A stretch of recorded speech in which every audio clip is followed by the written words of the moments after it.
الحمد لله رب العالمين والصلاة والسلام على رسوله الكريم وعلى آله وصحبه أجمعين أما بعد.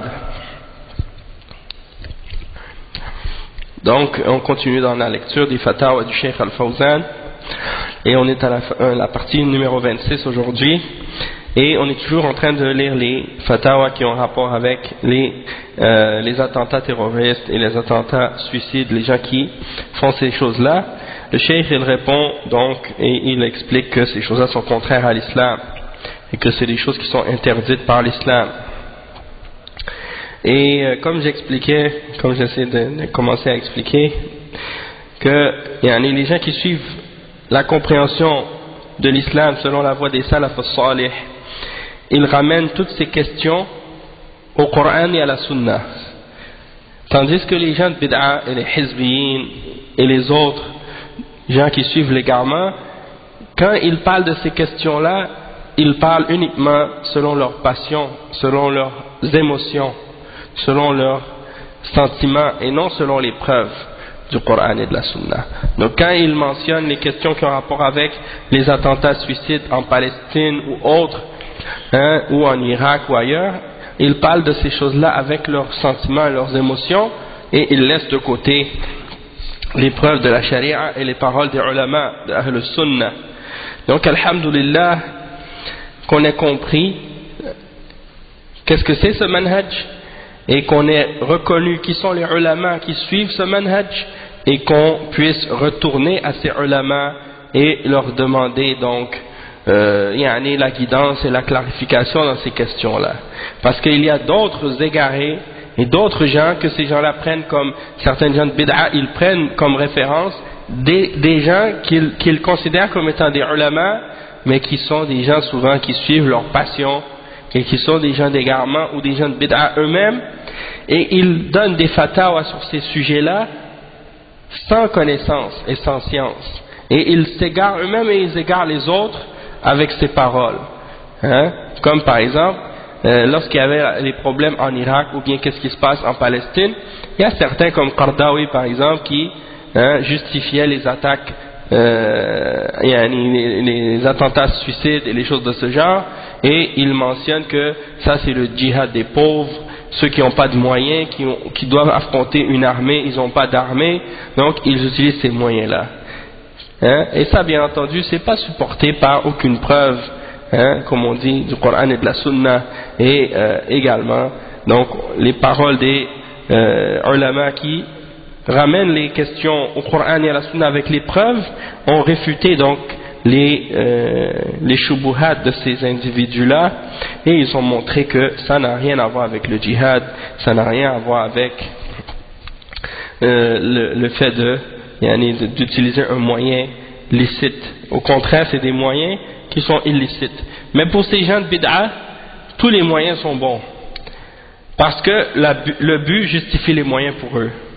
Si le but pour eux, si le but est bon, donc tous les moyens sont bons pour y arriver. Peu importe que ce soit en accord avec l'islam ou non. Et donc on va lire la parole de Cheikh Al-Fawzan qui explique.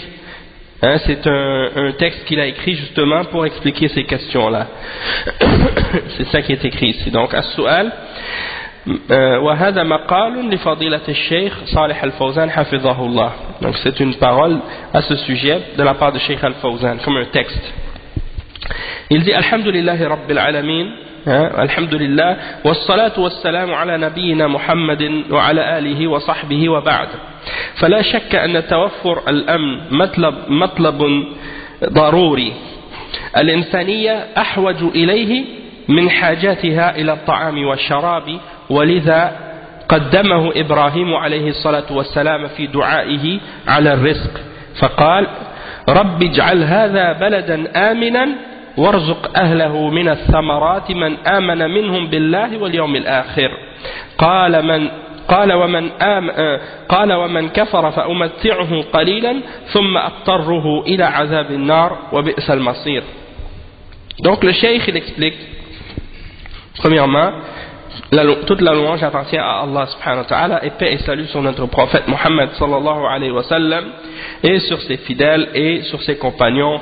Ensuite il dit il n'y a pas de doute que le fait d'offrir aux gens la sécurité et la paix, c'est quelque chose qui est nécessaire.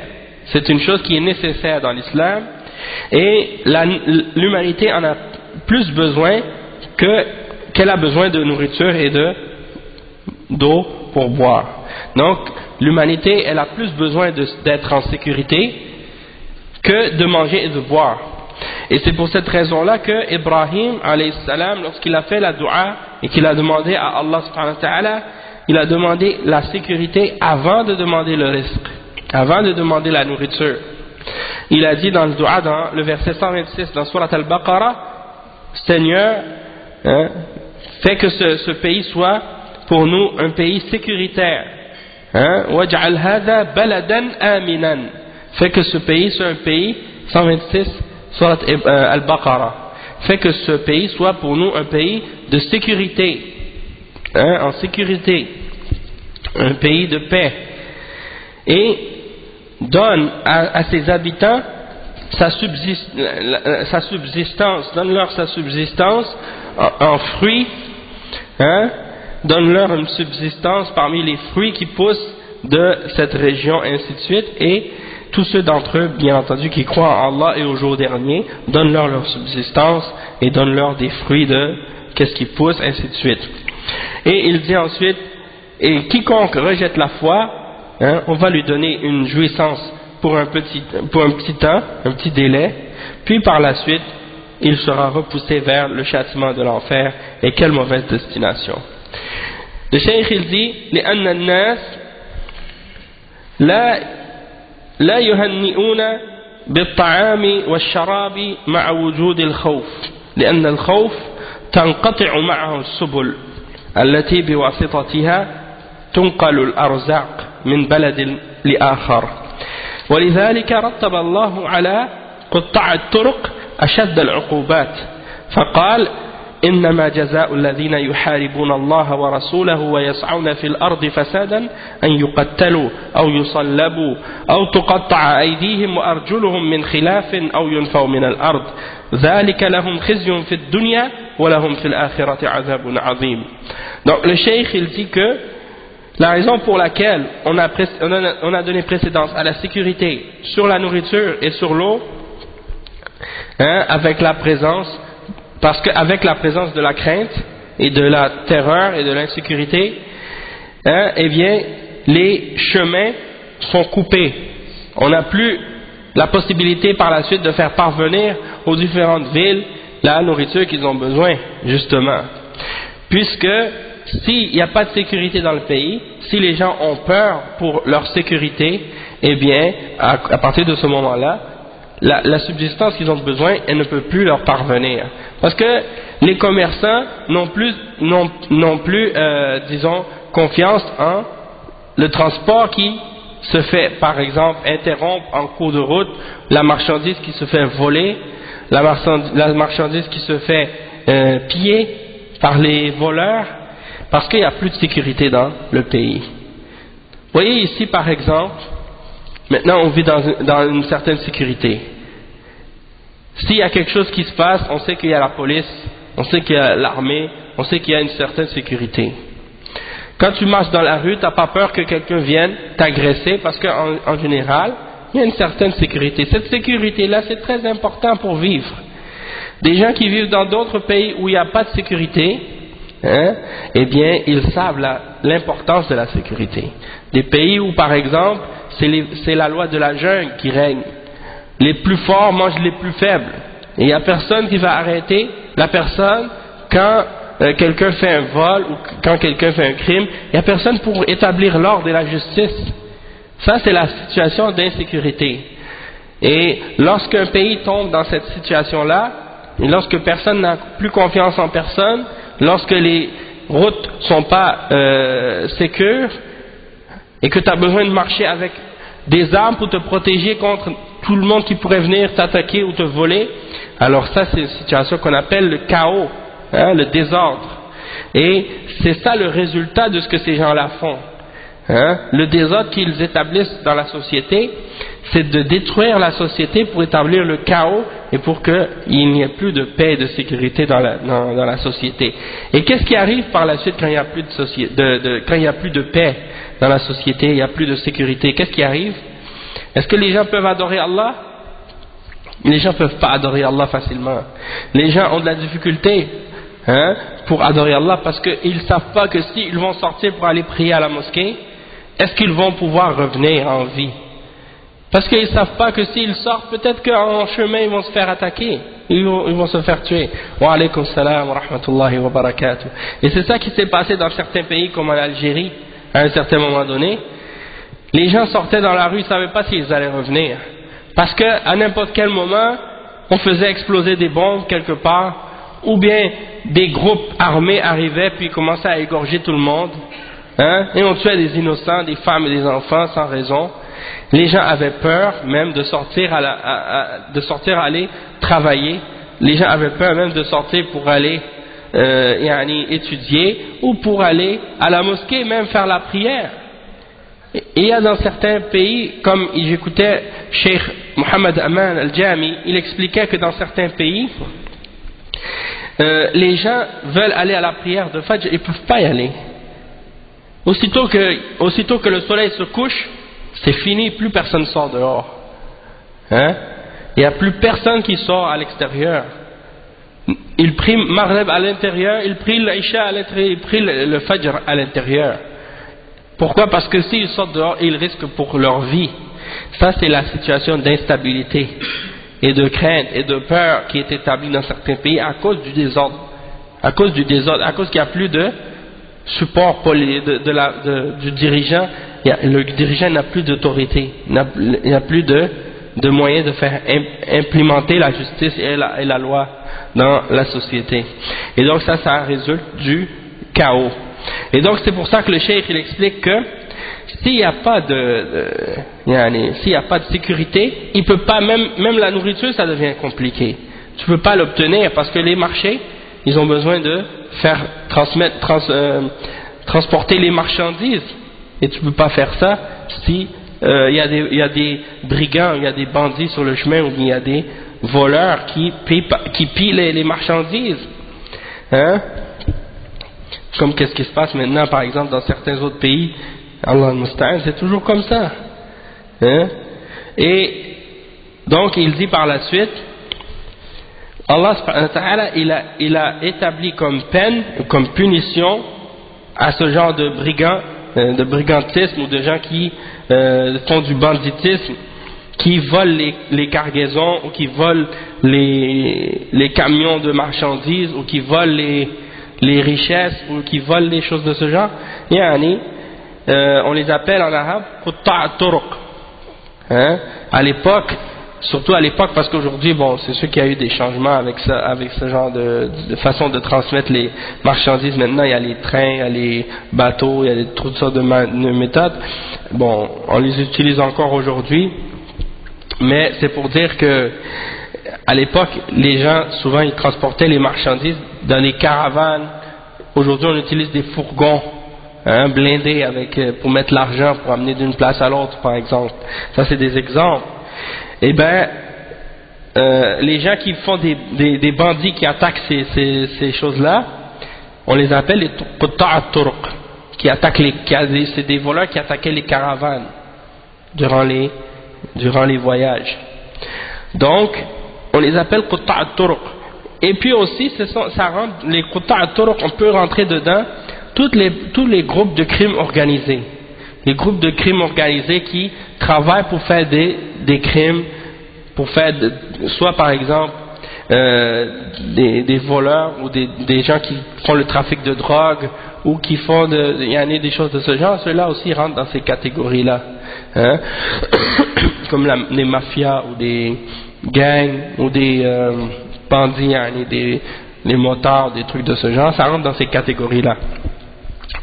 Allah subhanahu wa ta'ala a établi contre ces gens-là les pires punitions dans la charia. Et il mentionne dans le verset 33 dans Surat Al-Ma'idah, la punition à établir pour des gens qui font ce genre de choses. Il dit إنما جزاء الذين يحاربون الله ورسوله ويسعون في الأرض فسادا. Donc la punition pour ceux, ou la rétribution pour ceux qui déclarent la guerre ou qui luttent contre Allah et son messager et qui répandent sur la terre le désordre et la corruption, leur punition est qu'ils doivent être tués ou qu'ils doivent être crucifiés, ou bien qu'on leur coupe les pieds et les mains des côtés opposés, ou qu'ils soient expulsés de la terre, Donc c'est-à-dire que leur punition c'est ça, ils doivent être tués ou crucifiés, ou on leur coupe une main, comme par exemple on va leur couper la main gauche et le pied droit, ou bien la main gauche et le pied droit, les deux extrémités opposées, ou ils seront expulsés du pays. Donc ça fait partie des punitions pour les qutta' turuq, et il y a des détails à ce sujet-là. Il y a des ulama qui ont expliqué que selon le degré de gravité du crime qu'ils ont commis, ils devront recevoir ces différents châtiments-là. Il y en a qui seront tués parce qu'ils ont tué. Il y en a qui seront qui recevront d'autres punitions par rapport au péché ou au crime qu'ils ont commis durant l'acte ou le crime qu'ils ont fait, selon la gravité du crime qu'ils ont commis. Et il dit, Allah subhanahu wa ta'ala par la suite, ceci est une sorte d'ignominie pour eux dans cette dunya, c'est-à-dire une sorte d'humiliation pour eux dans cette dunya, et dans l'au-delà ils auront un châtiment énorme. Donc ça c'est pour expliquer que ce genre de groupe ou d'individus qui répandent l'insécurité dans la société, c'est pas toléré dans l'islam, et ces gens-là ils sont punis, et ils sont considérés comme étant des gens qui déclarent la guerre à Allah et à son messager, et donc ils sont combattus par le dirigeant des musulmans et le chef de l'État, et bien entendu ceux qui le représentent, comme par exemple la police et les agents de sécurité et l'armée, ainsi de suite. Eux ils représentent l'autorité. Ensuite le cheikh il dit وجاء الإسلام بحفظ الضروريات الخمس وهي الدين والنفس والعقل والعرض والمال. Donc l'islam il est venu pour préserver les cinq choses essentielles de la vie. Les 5 choses essentielles de la vie, c'est quoi?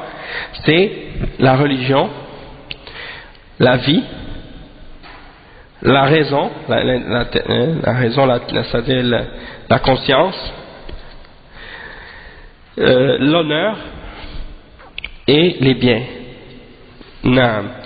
Bon, premièrement, l'islam est venu pour préserver ces 5 choses essentielles. Première chose, c'est la religion. Deuxième, la vie, ou bien la personne. Troisième, la raison, c'est-à-dire de préserver, protéger la conscience ou la raison des personnes. Quatrième, al-ird, c'est-à-dire l'honneur. L'islam est venu pour protéger l'honneur. Et cinquièmement, les biens. L'honneur c'est quoi? Mais c'est ton honneur, ta dignité. C'est-à-dire tout ce qui a rapport avec le fait qu'on doit te respecter. On ne doit pas atteindre ton honneur, ta femme, atteindre ta dignité personnelle, ou bien la dignité ou l'honneur de tes femmes et de tes enfants. Soit qu'on t'insulte ou qu'on les insulte elles, ou qu'on te manque de respect. Pour protéger ces choses-là, ce qu'on appelle ad-daruriyat al-khams.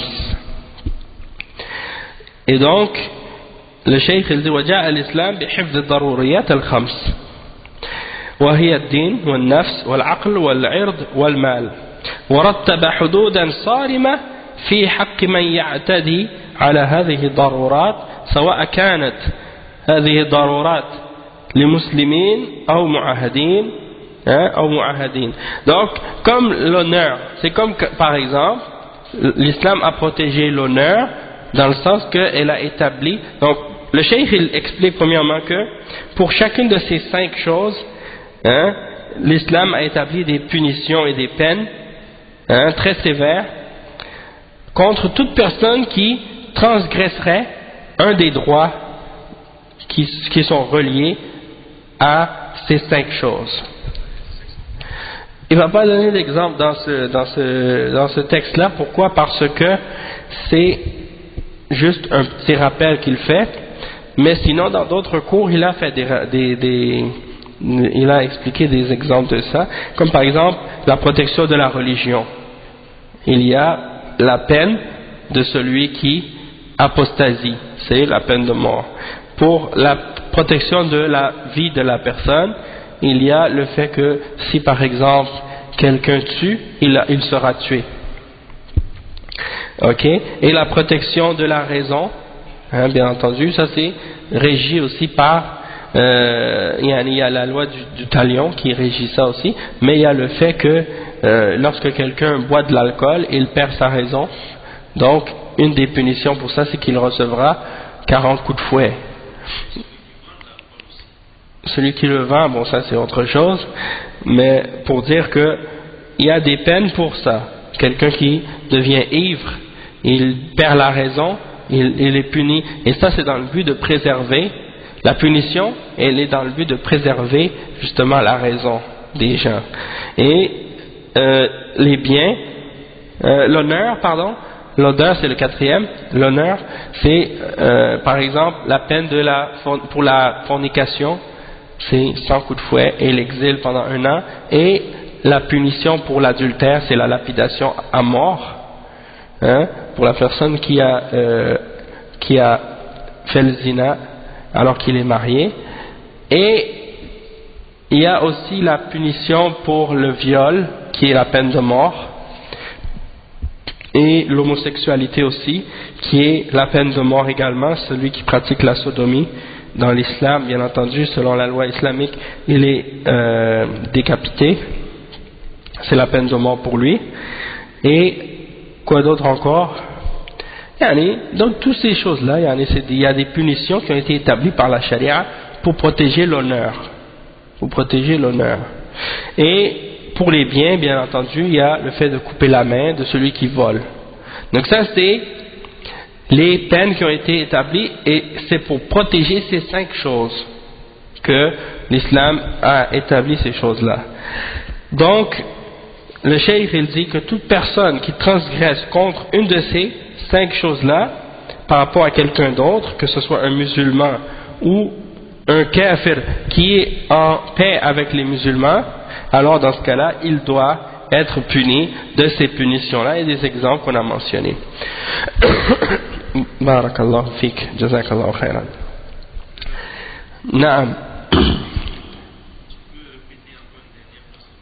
Les 5?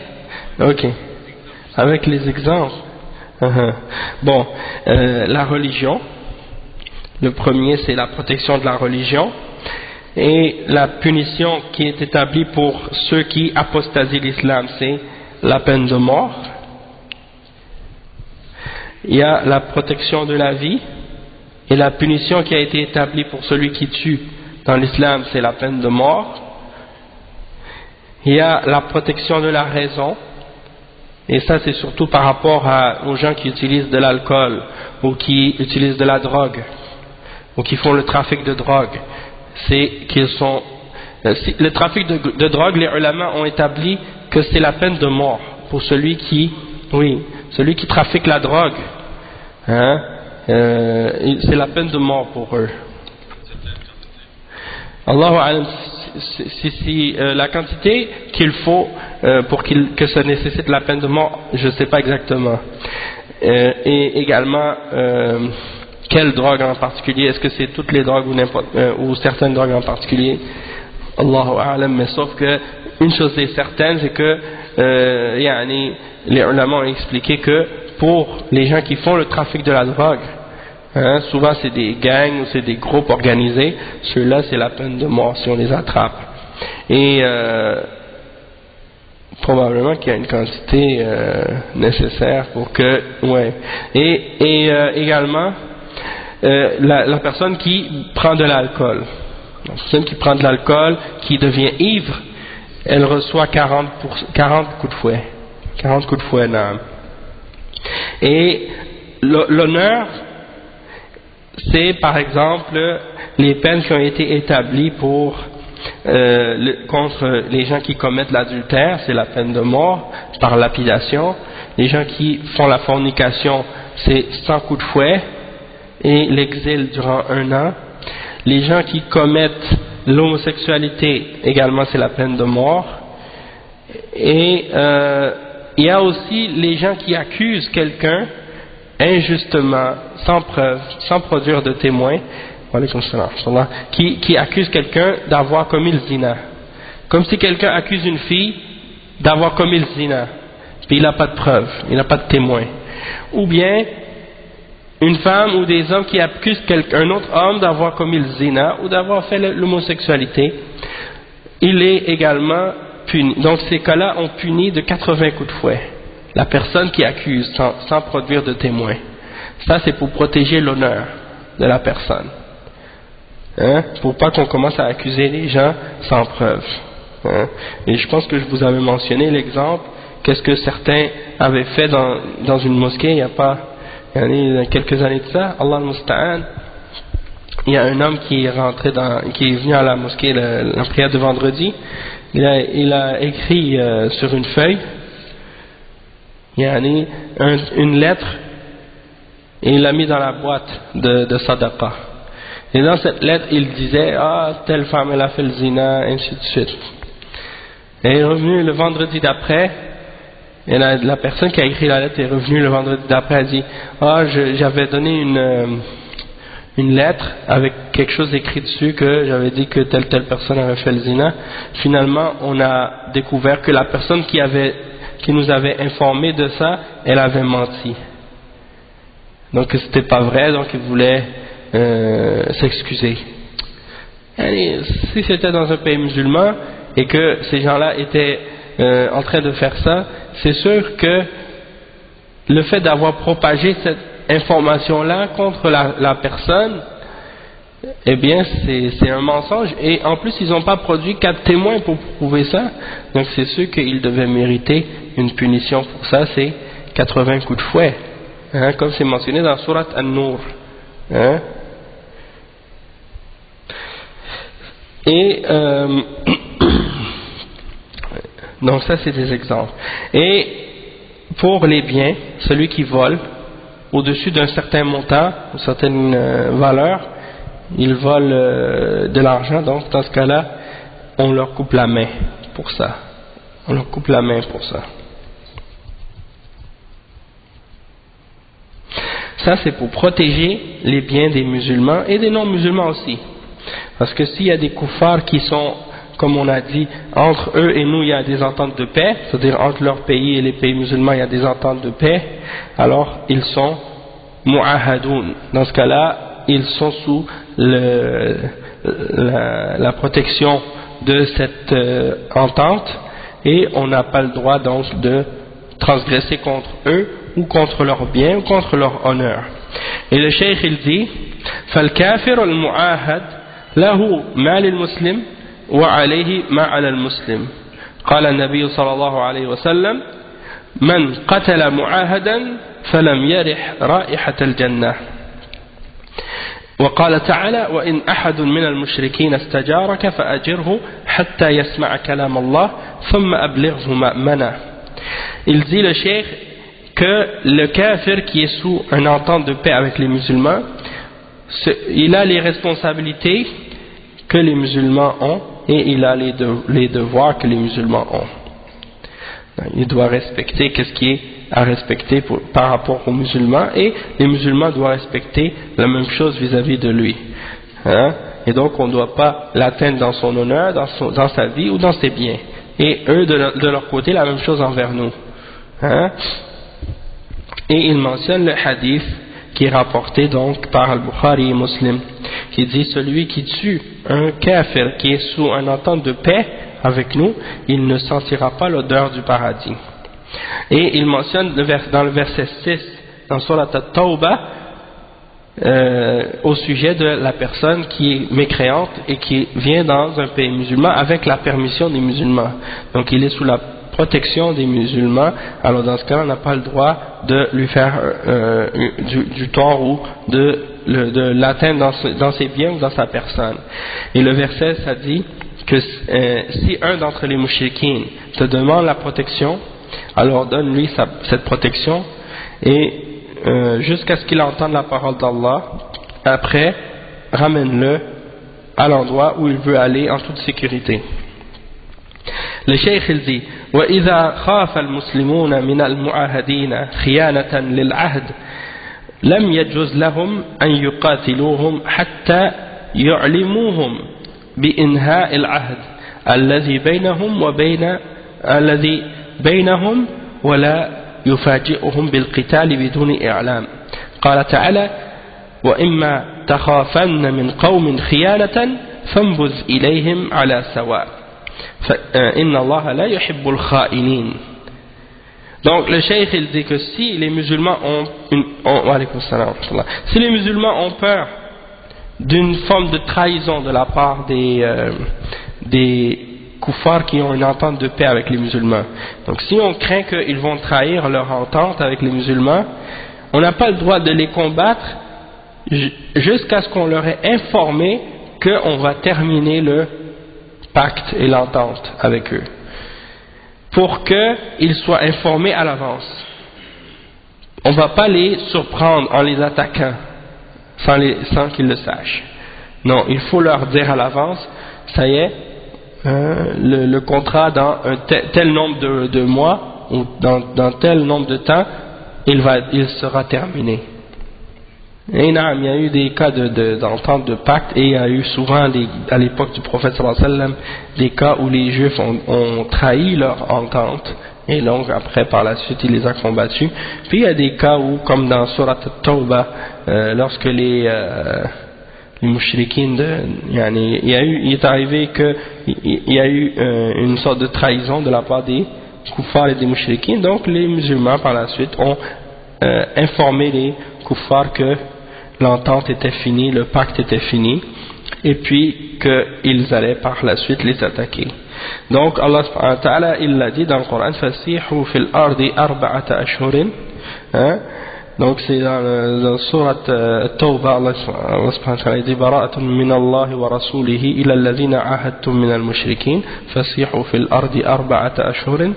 Donc wa'lamu anna Allah wa'lamu annakum ghayru mu'jizillah wa anna Allah mukhzil kafirin.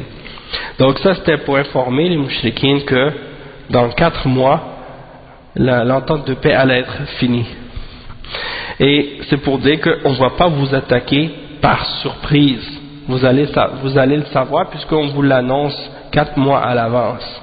Et dans ce cas-là c'est pour expliquer que Allah subhanahu wa ta'ala dit dans le verset 58 dans Surat Al-Anfal, il dit et si vous craignez de la part de ces gens-là une trahison, alors informez-leur pour que vous soyez à égalité, dans le sens que vous allez savoir autant que eux, c'est-à-dire vous n'allez pas les prendre par surprise. Et Allah n'aime pas les traîtres. Allah n'aime pas les traîtres.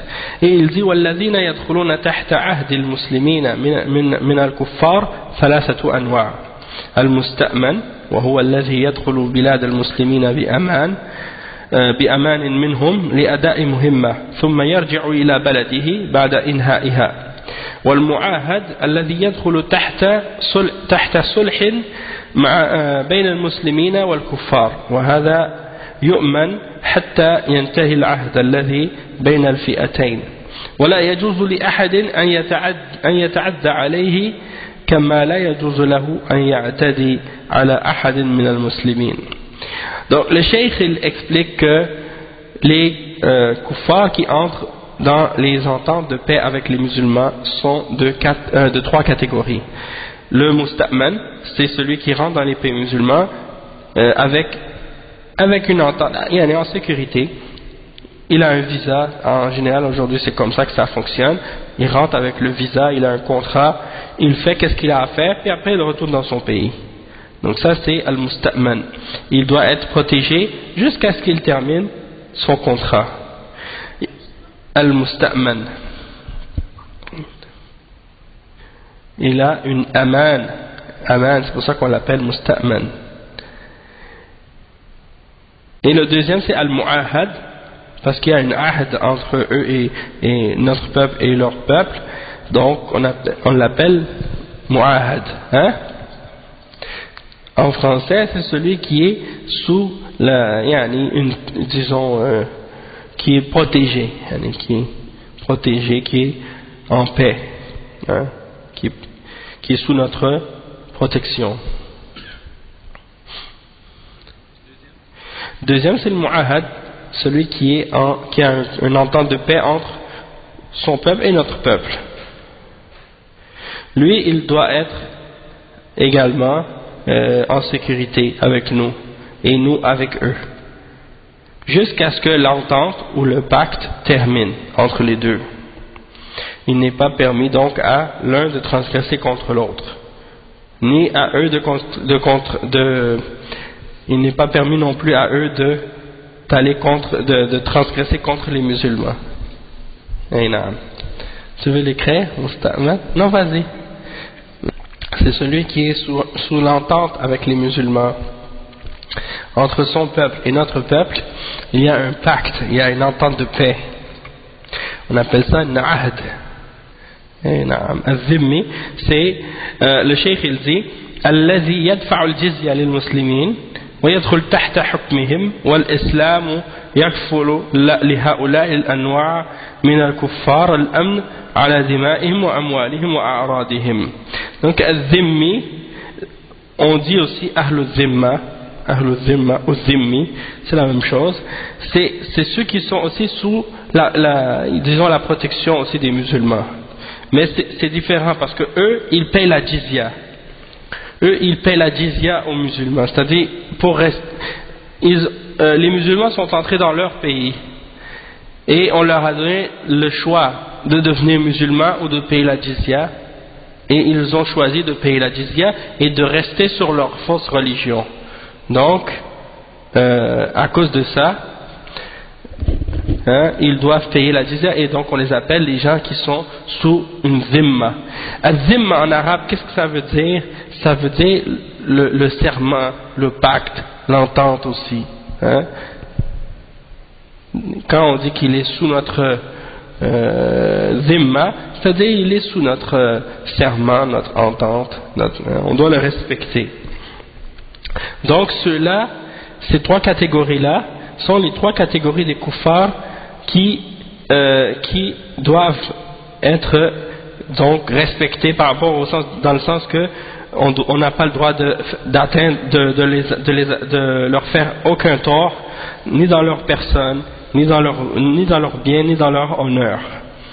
Ok, c'est les trois catégories que on doit préserver et qu'on doit protéger.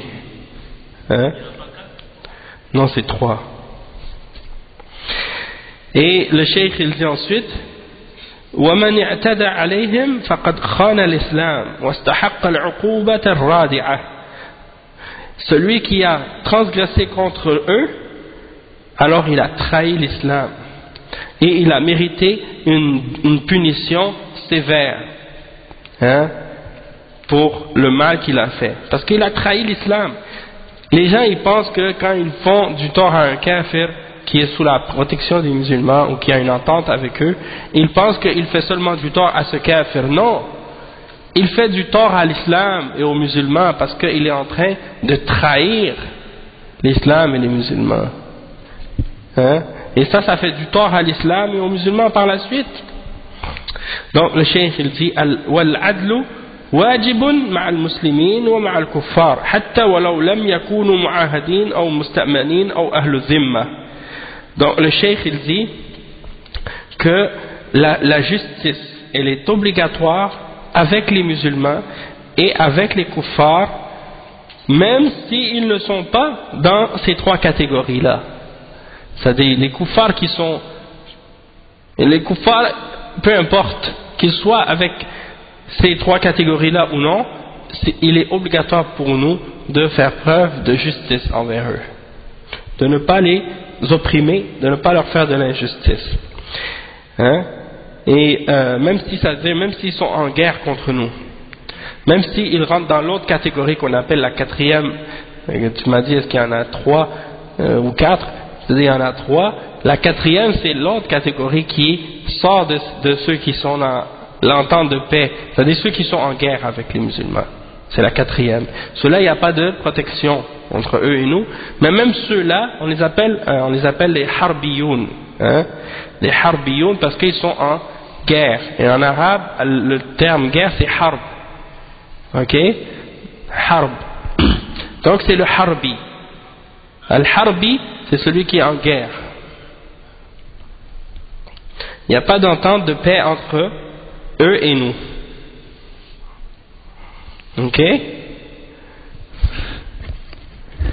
Et même avec eux il faut être juste, même avec les harbiyoun il faut être juste. Le cheikh il mentionne dans le verset 2 dans Surat Al-Ma'idah, Allah subhanahu wa ta'ala il dit وَلَا يَجْرِمَنَّكُمْ شَنَآنُ قَوْمٍ أَنْ صَدُّوكُمْ عَنِ الْمَسْجِدِ الْحَرَامِ أَنْ تَعْتَدُوا, c'est-à-dire ne faites pas que votre haine pour un peuple parce qu'ils vous ont empêché d'atteindre la mosquée de la Mecque, hein, la mosquée sacrée, hein, que ça vous pousse pas à transgresser contre eux. Et dans un autre verset, il dit ولا يجرمنكم شنآن قوم c'est quoi l'autre verset? ولا يجرمنكم شنآن قوم أن تعدلوا. Non, c'est dans Surat Al-Ma'idah aussi, mais c'est quelques versets plus tard. Est-ce que tu as un mushaf? Ouais, c'est ça. اعدلوا هو أقرب للتقوى واتقوا الله. Donc le verset m'est sorti de l'esprit là.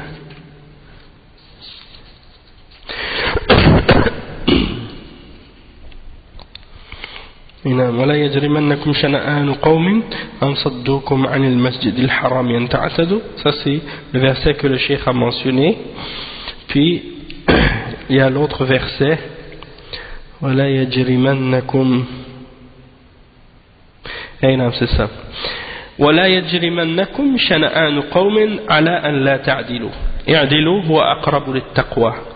Donc c'est ça, et que votre haine pour un peuple ne vous empêche pas d'être juste avec eux, ou ne vous pousse pas à être injuste, ne vous empêche pas d'être juste avec eux. Soyez juste, c'est plus proche de la piété. Donc le cheikh il dit والذين يعتدون على الأمن إما أن يكونوا خوارج أو قطاع طرق أو بغاة، وكل من هذه الأصناف الثلاثة يتخذ معه الإجراء الصارم الذي يوقفه عند حده ويكف شره عن المسلمين والمستأمنين والمعاهدين وأهل الذمة. Donc le cheikh il dit que ceux qui transgressent contre la sécurité et la paix dans la société, ceux-là soit qu'ils sont des khawarij, soit qu'ils sont des brigands, des qutta' turuq, hein, des bandits, ou bien soit que ce sont des bourrats, hein, et les bourrats ce sont des gens qui essaient de renverser le gouvernement, mais ils sont différents des khawarij parce que il y a des ulama qui ont expliqué la différence qui existe entre les khawarij et les bourrats, et ils expliquaient que les al-bourrat c'est ceux qui essaient de renverser le gouvernement et qu'ils ont une excuse, hein, ou une explication qui est valable, tandis que les khawarij ce sont les gens qui appellent à renverser le gouvernement ou bien à prendre le pouvoir parce qu'ils déclarent kuffar sans se baser sur des preuves comme le font les khawarij. Non, les bourrats c'est des gens qui transgressent.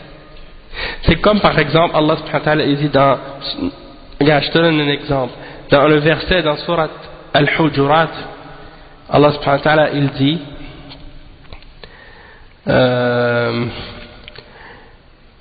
وَإِن طَائِفَتَانِ مِنَ الْمُؤْمِنِينَ اقْتَتَلُوا فَأَصْلِحُوا بَيْنَهُمَا فإن بغت إحداهما على الأخرى فقاتلوا التي تبغي حتى تفيء إلى أمر الله فإن فاءت فأصلحوا بينهما بالعدل وأقسطوا إن الله يحب المقسطين. Ce verset là, ça veut dire quoi? Ça veut dire s'il y a deux groupes parmi les musulmans qui se combattent l'un l'autre, faites la réconciliation entre les deux. Mais si un transgresse contre l'autre par la suite, alors combattez celui qui transgresse jusqu'à ce qu'il revienne à l'ordre d'Allah. Donc, dans le verset, il a dit فَإِن بَغَتْ إِحْدَاهُمَا. Si un des deux transgresse contre l'autre, toi tu fais la réconciliation entre les deux, puis même malgré que après que tu les as réconciliés, il y en a un qui continue à transgresser contre l'autre, c'est eux qui ont transgressé, tu les combats pour les arrêter jusqu'à ce qu'ils reviennent à l'ordre d'Allah. Donc, Al-Burat, c'est ceux-là. C'est ceux qui transgressent contre un autre groupe de musulmans. Mais pas nécessairement qu'ils les déclarent kuffar, comme par exemple les Khawarij. Hein? Pas nécessairement. Ça peut juste être des gens qui veulent le pouvoir. Pas nécessairement que c'est basé sur la bid'a des Khawarij. Ça peut être aussi un groupe quelconque de gens qui ont un désir d'avoir le pouvoir. Mais pas nécessaire que c'est des gens reliés à une bid'a quelconque. Al-Burat. Donc c'est ça, c'est ces trois groupes-là qui nuisent à la sécurité et à la tranquillité dans le pays. Donc contre eux, il faut, c'est-à-dire qu'il faut prendre contre eux les démarches nécessaires pour les stopper et pour les arrêter, pour qu'ils ne continuent pas à faire du tort aux musulmans et aux kuffars parmi ceux qui sont sous la protection des musulmans ou sous une entente, ou bien qui font partie des gens qui paient la jizya parmi les kuffars qui vivent dans les pays musulmans. Donc ça c'est à ce sujet-là. Donc le cheikh dit فَهَؤُلَاءِ الَّذِينَ يَقُومُونَ بِالتَّفْجِيرِ في أي مكان يتلفون الأنفس المعصومة والأموال المحترمة للمسلمين أو معاهدين ويرملون النساء ويتمون الأطفال وهم من الذين قال الله فيهم ومن الناس من يعجبك قوله في الحياة الدنيا ويشهد الله على ما في قلبه وهو ألد الخصام وإذا تولى سعى في الأرض ليفسد فيها ويهلك الحرث والنسل والله لا يحب الفساد وإذا قيل له اتق الله أخذته العزة بالإثم فحسبه جهنم ولبئس المهاد. Donc le cheikh il dit que ceux-là qui font les actes de terrorisme et des attentats, des attentats terroristes, peu importe à l'endroit où ils le font, ils ne font que détruire les vies qui sont des vies protégées, et ils détruisent les biens qui sont des biens sacrés des musulmans ou des kuffars qui sont sous l'entente de paix avec les musulmans, et ils rendent les femmes veuves en tuant les maris, et ils rendent les enfants orphelins, et donc ils font partie de ceux que Allah a décrits dans les versets 204 à 206, 204 à 206 dans Surat Al-Baqarah. Allah subhanahu wa ta'ala dit à leur sujet: il y a des gens parmi les hommes qui leur discours te plaît dans la vie d'ici-bas, et Allah témoigne de ce qu'ils ont dans leur cœur, et ce sont des disputeurs acharnés, et lorsqu'ils partent sur la terre, ils ne font que répandre le désordre et de faire périr les récoltes et la progéniture. Et Allah subhanahu wa ta'ala n'aime pas la corruption et le désordre. Et lorsqu'on leur dit crains Allah, ils s'enflent d'orgueil par rapport à son péché, et donc l'enfer sera suffisant pour lui, et quelle mauvaise quel mauvais lit, ou bien quel mauvais retour pour lui. Donc ça c'est pour décrire la personne qui répand le désordre sur la terre et qui fait périr les gens et qui tue les femmes et les enfants et qui détruit tout. Ces gens-là sont des gens qui sèment le désordre sur la terre.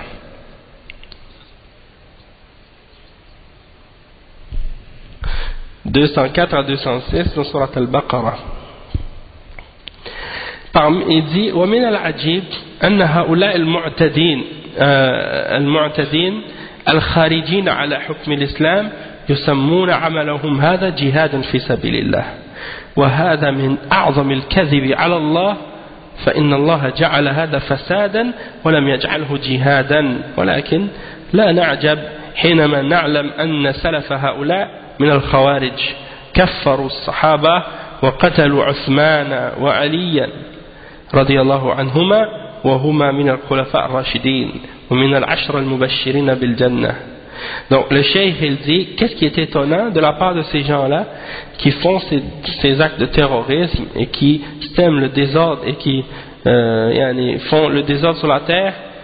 Ils sortent contre l'islam et contre le verdict de l'islam et ils prétendent que ce qu'ils font c'est un djihad dans le chemin d'Allah. Et ça c'est un des plus grands mensonges contre Allah qu'ils font, puisque Allah subhanahu wa ta'ala a déclaré que ce qu'ils font c'est de la corruption et du désordre. Il n'a pas appelé ça du tout comme étant un djihad. Mais de toute manière, on n'est pas étonné de ça non plus, puisque lorsqu'on connaît les prédécesseurs de ces gens-là, que ce sont les Khawarij, qui ont déclaré les Sahaba kuffar, et qui ont combattu, et qui ont même tué des Sahaba comme Ali, radiyallahu anhu, et comme Uthman ibn Affan, radiyallahu anhu. Donc ils ont tué 2 d'entre les Khulafa al-Rashidin, et qui font partie des 10 qui ont été promus au paradis. Donc ils les ont tués. Donc si on sait que ces gens-là sont capables de les combattre, de combattre ces Sahaba et de déclarer que ça c'est dans le chemin d'Allah et que c'est un djihad, donc on n'est pas étonné que ceux qui sont là aujourd'hui fassent ce genre de choses-là et prétendent eux aussi qu'ils font ça comme étant un djihad. Vous imaginez que si ces gens-là sont en train de combattre les Sahaba et les Khulafa al-Rashidin qui ont été promis au paradis, ils font ça, ils disent nous on est en train de faire le djihad, alors aujourd'hui ceux qui le font parmi eux c'est encore pire, dans le sens que s'ils étaient capables de le faire contre ces Sahaba, ils sont capables de le faire contre tout le monde, contre n'importe qui. Il n'y a pas de limite, il n'y a rien qui va les arrêter par la suite, puisqu'ils ont été capables d'aller jusqu'à tuer des Sahaba, et parmi les Khulafa al-Rashidin, et même parmi ceux qui ont été promis au paradis. Le cheikh il dit innama huwa jihadun fi sabil shaitan. Ça c'est uniquement un djihad dans le chemin du shaitan, c'est pas un djihad dans le chemin d'Allah. Et c'est pour ça qu'ils ont posé la question à Cheikh Abdul Muhsin al-Abbad, hafizahullah, un des grands savants de Médine.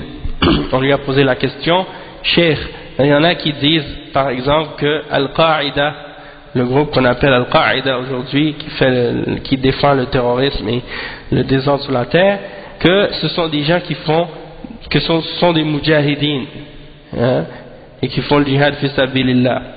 Le cheikh, qu'est-ce qu'il a répondu? Il a dit Na'am, mujahidina fi sabili shaitan. Il a dit oui, ce sont des mujahidines, mais des mujahidines sur le chemin du shaitan. Parce que le djihad, ça veut dire quoi? Djihad, ça veut dire faire un effort, de lutter. Donc il y en a qui luttent dans le chemin d'Allah, et il y en a qui luttent dans le chemin du shaitan. Comme le cheikh il le dit, il mentionne le verset 76 dans Surat An-Nisa. Le verset 76 dans Surat An-Nisa, qu'est-ce qu'il dit? Il dit Alladhina amanu yuqatiluna fi sabilillah walladhina kafaru yuqatiluna fi sabili at-taghut faqatilu awliya ash-shaytan inna kayda ash-shaytani kana da'ifa. Ça veut dire quoi ce verset? Ça veut dire ceux qui ont cru, ils combattent dans le sentier d'Allah, et ceux qui ont mécru, ils combattent dans le sentier du Taghut. Alors combattez les alliés du shaitan, certes les ruses du shaitan, ou certes la ruse du shaitan est faible. Hein? Donc ça c'est le verset 76 dans Surat An-Nisa. Donc le cheikh dit وَهَؤُلَاءِ إِن لَمْ يَكُونُوا كُفَّارًا فَإِنَّهُ يُخْشَى عَلَيْهِمْ مِنَ الْكُفْرِ وَهُمْ يُقَاتِلُونَ فِي سَبِيلِ الطَّاغُوتِ. Donc il dit ceux-là, si ce ne sont pas des kuffars, hein, ces gens-là qui font le terrorisme, si ce ne sont pas des kuffars, alors malgré tout on craint pour eux le kufr.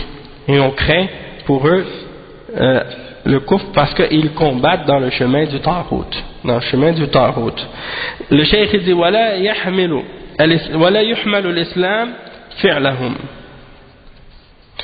فعلهم هذا كما يقول أعداء الإسلام من الكفار والمنافقين إن دين الإسلام دين إرهاب ويحتجون بفعل هؤلاء المجرمين فإن فعلهم هذا ليس من الإسلام ولا يقره إسلام ولا دين وإنما هو فكر خارجي قد حث النبي صلى الله عليه وسلم على قتل أصحابه وقال أينما لقيتموهم فاقتلوهم ووعد بالأجر الجزيل لمن قتلهم وإنما يقتلهم ولي أمر المسلمين كما قاتل الصحابة بقيادة أمير المؤمنين علي ibn Abi Talib radiyallahu anhu.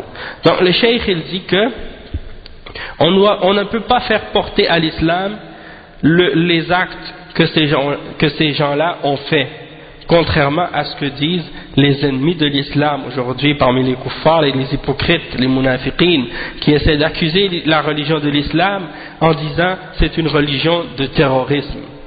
Hein?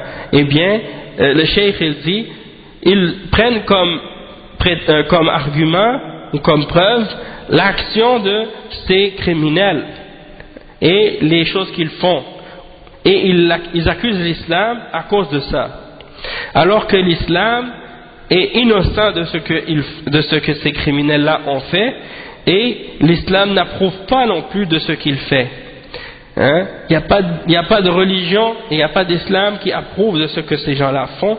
C'est uniquement une idéologie des Khawarij que ces gens-là sont en train d'appliquer.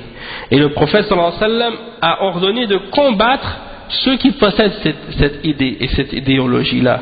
Et il a dit, dans un hadith rapporté par Al-Bukhari et Muslim, selon Ali radiyallahu anhu, peu importe là où vous les trouvez, combattez-les.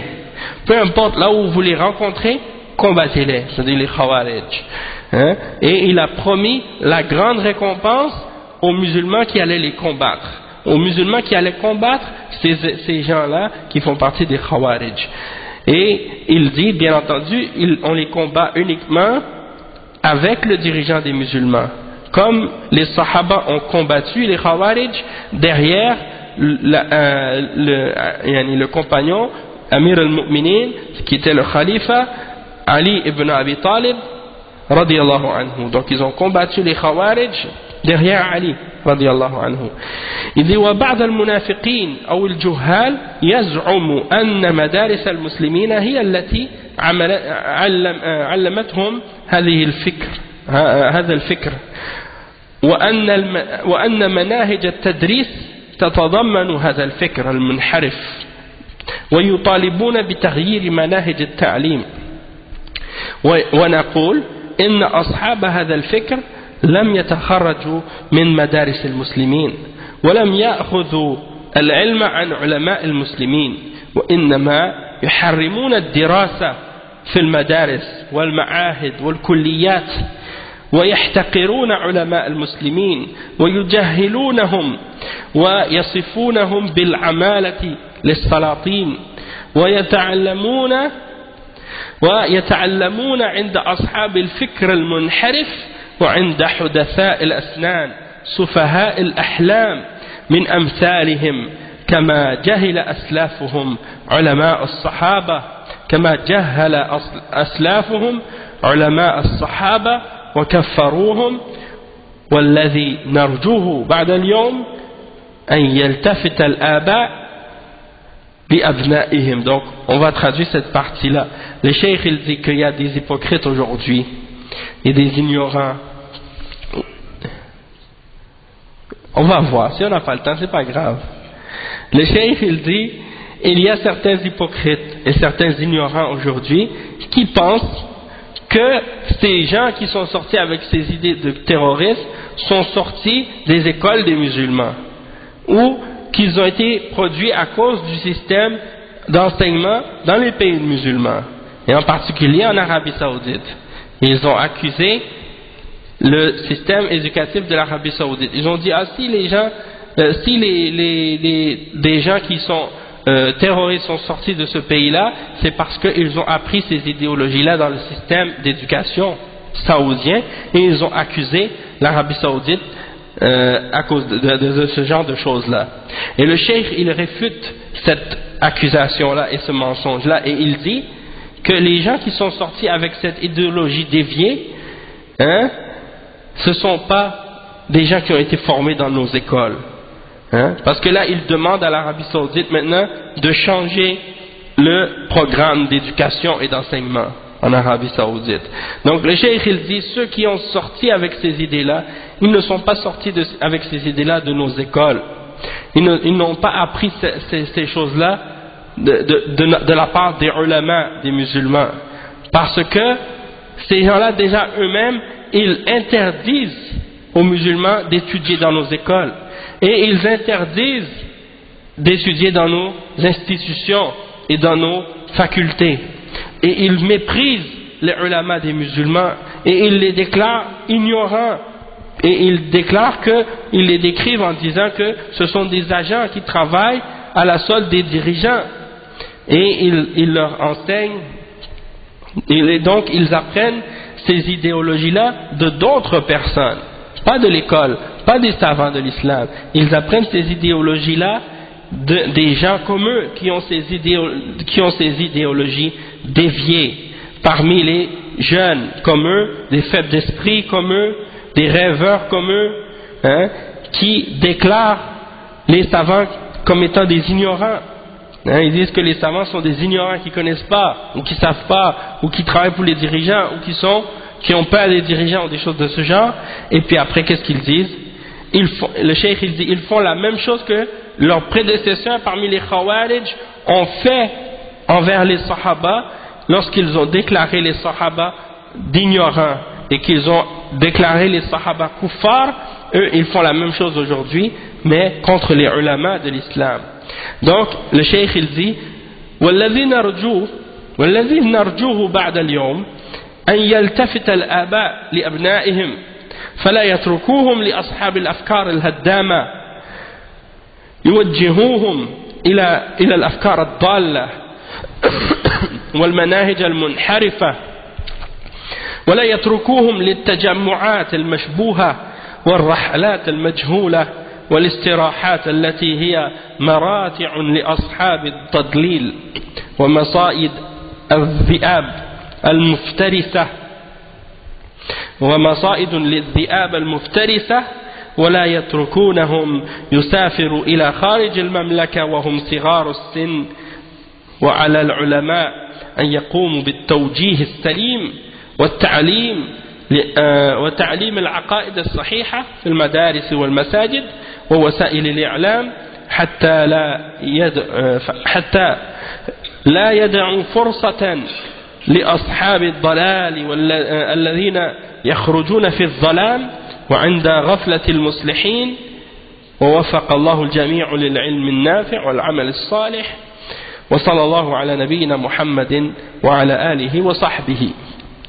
Donc le cheikh, il dit que en même temps on espère aujourd'hui, ou on espère qu'après aujourd'hui, les parents vont bien s'occuper de leurs enfants, qu'ils ne vont pas laisser leurs enfants aller se promener avec les gens qui ont ces idées contraires à l'islam. Parce que souvent c'est ça qui se passe. Les parents musulmans, Allah al-Musta'an, des fois ils ne surveillent pas suffisamment leurs enfants et ils ne savent pas avec qui leurs enfants se tiennent à l'extérieur de la maison, qui ils fréquentent. Ils ne savent pas qu'est-ce que leurs enfants font lorsqu'ils vont sur internet, sur quel site ils vont. Est-ce qu'ils vont sur les sites des takfiriyin ou sur les sites des djihadis, des khawarij, hein, ou des autres groupes de bid'a et d'égarements, hein, et ils les laissent donc, hein, et puis qu'est-ce qui arrive, c'est ça. Et on a vu ça des fois, même qu'est-ce que j'ai vu une fois, un reportage ils ont fait à la télévision, subhanallah, un jeune musulman, yani, qui était un bon garçon normal, yani, un garçon normal, qui allait à l'école, qui faisait ses prières, ainsi de suite. Et du jour au lendemain, il est parti, il a dit qu'il s'en allait faire le hajj ou je sais pas quoi, et puis en réalité c'est pas vrai, il n'est pas parti faire le hajj, il est parti, soi-disant en Irak ou des choses de ce genre, il pense qu'il va faire le djihad, ou bien il est parti en Afghanistan ou je sais pas quoi. Eh ben, d'où est-ce que ça lui est venu ces idées? Ça lui est venu de ses sites internet, ça lui est venu de ses idées, de ses amis qui ont ces idées de khawarij ou de takfirin, ou des gens qui pensent qu'ils vont faire le djihad, mais Allah musta'an, ils prennent pas les moyens qui sont islamiques, ou ils se réfèrent pas aux ulama de l'islam pour comprendre qu'est-ce que c'est réellement le djihad et des choses de ce genre. Donc, les parents, ils ont une responsabilité par rapport à ça. Yani, je me rappelle, à l'époque, quand il y avait eu une explosion en Arabie Saoudite, ils avaient fait sauter un édifice ou quelque chose comme ça. Puis, subhanallah, ils ont attrapé les responsables de ça. Puis, ils ont raconté leur vie, leur histoire, comment ils sont tombés dans ces idéologies-là. Et puis, c'est toujours par rapport à des amis qu'ils ont fréquentés et à des gens qu'ils ont connus qui leur ont passé ces idées-là. Donc la fréquentation c'est important. Le prophète sallallahu alayhi wa sallam il a dit dans un hadith sahih, Al-mar'u ala dini khalilihi falyanzur ayyukum man yukhalil. Al-mar'u ala dini khalilihi. Donc la personne elle sera sur la religion de son proche ami, de son ami intime. Alors prenez garde à qui vous prenez comme compagnon, comme ami. Parce que tu vas être sur sa religion. Si ton ami c'est un takfiri, tu risques de devenir takfiri comme lui. Si ton ami c'est un khariji, tu vas devenir khariji toi aussi. Si ton ami c'est un soufi, naqshbandi, saharwardi, ou je sais pas quoi, tu vas devenir comme lui. Si ton ami c'est un ikhwani, tu vas devenir ikhwani. Si ton ami c'est je sais pas, un soufi, tu vas rentrer avec lui, peu importe. Et si ton ami est un salafi, Inch'Allah, tu vas être salafi, bi'idhnillah. Et c'est ça qui est voulu, et c'est ça qui est important, de chercher des amis qui sont sur le Coran et sur la Sunna, et sur la compréhension de l'islam, selon la compréhension des salaf salih, et qui respectent et qui suivent les ulama de l'islam. Donc ça c'est important, et les parents musulmans ils doivent vérifier ça, ils doivent surveiller leurs enfants. Mais si les parents ils n'ont pas eux-mêmes compris le bon manhaj, et si les parents eux-mêmes ils n'ont pas compris la bonne aqidah, comment ils vont être capables de guider leurs enfants, guider leurs fils, guider leurs filles, et les préserver de ces idéologies d'égarement? Faqidu shay la yu'ti. Si toi tu ne possèdes pas, tu ne peux pas le donner. Donc, la première chose, c'est que les parents musulmans ils connaissent leur bon manhaj comme il faut. Et nous, maintenant, on est tous des jeunes, et certains, on a des enfants déjà, et d'autres, on a, Inch'Allah, on va en avoir, d'autres, on n'en a pas encore, mais il faut se préparer que, Inch'Allah, si on a des enfants, on va les éduquer sur la sunna, et sur la compréhension de l'islam, selon la compréhension des salaf salih, et non pas la compréhension des groupes de bid'a et des gens d'égarement qui appellent à la destruction et à la contradiction des textes de l'islam. Donc le cheikh il dit, il faut que les parents ils surveillent leurs enfants, ils les laissent pas aller avec les compagnons qui appellent à des idéologies de destruction comme ceux-là, et ils doivent donc savoir comment affronter et faire face à ces idéologies d'égarement et à ces méthodologies déviées, et ne pas les laisser se réunir dans des organisations ou dans des groupes douteux et aller faire des voyages organisés avec des groupes inconnus vers des endroits inconnus où ils se réunissent pour justement endoctriner les jeunes à ces idéologies d'égarement. Ils sont comme des loups qui partent à la chasse et qui chassent les proies. Ils cherchent des victimes ou des gens qui sont susceptibles d'accepter leurs idéologies, et quand ils les attrapent, ils leur donnent leur venin de cette manière-là. Donc, et il dit également, le cheikh, qu'on ne doit pas les laisser sortir, voyager à l'extérieur du pays alors qu'ils sont petits. C'est-à-dire qu'ils ne sont pas encore un âge de raison et ils n'ont pas disons assez de connaissances pour être capables de se préserver contre les idéologies d'égarement. Et il dit que les ulama doivent également prendre leur responsabilité d'orienter les jeunes d'une manière propre et de leur enseigner la bonne croyance dans les écoles, dans les mosquées, dans les wasa'il al-i'lam, dans les médias. Et ça c'est pour qu'on ne laisse pas la chance aux gens qui appellent à l'égarement de sortir avec ces jeunes-là dans les coins obscurs et dans la noirceur alors que personne ne les voit, pour les mettre en garde. Donc eux ils profitent de ça, ils profitent de l'ignorance, ils profitent des gens qui sont insouciants.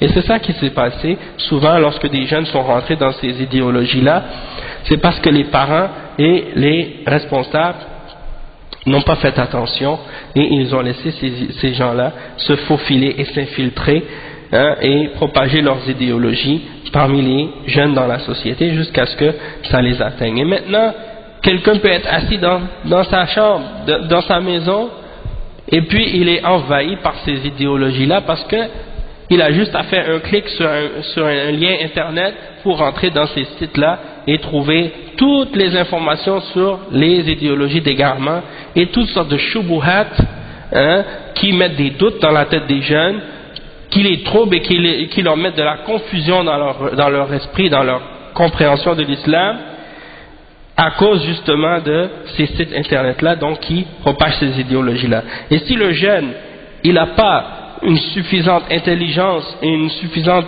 compréhension et connaissance de l'islam pour être capable de rejeter ces idéologies-là et ces shubuhat, il va tomber dans l'égarement et dans la bid'a facilement. Parce que ces gens-là, ils ont des shubuhat, des faux arguments qu'ils présentent qui te mettent la tête à l'envers. Ils sont capables de te prendre 1 plus 1 et puis de te faire croire que ça vaut 4. Ils sont vraiment rusés. C'est des shayatin al-ins. Donc il faut faire attention avec ces genres de personnes et avec ces genres de sites et ces genres de livres. Et il y en a des fois, parmi les musulmans, des fois des jeunes, ils disent « Non, je veux juste aller voir pour regarder qu'est-ce qui est écrit dans ce site. Je veux juste par curiosité, je veux juste écouter, je veux juste lire un peu, après je vais fermer. » Et puis il commence à lire, il commence à lire 1 fois, il commence à lire 2 fois, il lit une shubha, ça reste dans son cœur, il parle avec un takfiri 1 fois, après l'autre il lui sort une shubha, il ne sait pas comment répondre. Et il n'a pas accès à appeler les shuyukh et les ulama pour dire « Cheikh, il y a un tel, il m'a dit telle chose, est-ce que c'est vrai ou est-ce que c'est pas vrai ?» pour que le cheikh il lui clarifie la vérité. Donc, lui il reste avec ses shubuhat et après il en rajoute une 2e, il en rajoute une 3e, une 4e, comme ça. Après, il commence à avoir des doutes, il commence à douter en les ulama, il commence à douter en le ilm des ulama et il commence par la suite à suivre des gens d'égarement et à suivre des inconnus, des ignorants et à faire confiance à ces gens-là au lieu de faire confiance aux hommes de science et de confiance qui ont appris cette science et qui l'ont étudiée toute leur vie et qui ont sacrifié leur vie entière à l'étude de la religion de l'islam. Donc on va s'arrêter ici pour aujourd'hui, Inch'Allah, puis on continuera dans les autres lectures des autres fatwas dans les cours prochains. J'ai voulu terminer cette fatwa aujourd'hui d'un seul coup parce que c'est un texte en réalité, c'est pas une fatwa comme les autres et elle résume tout ce qu'on a lu sur ce sujet-là jusqu'à aujourd'hui.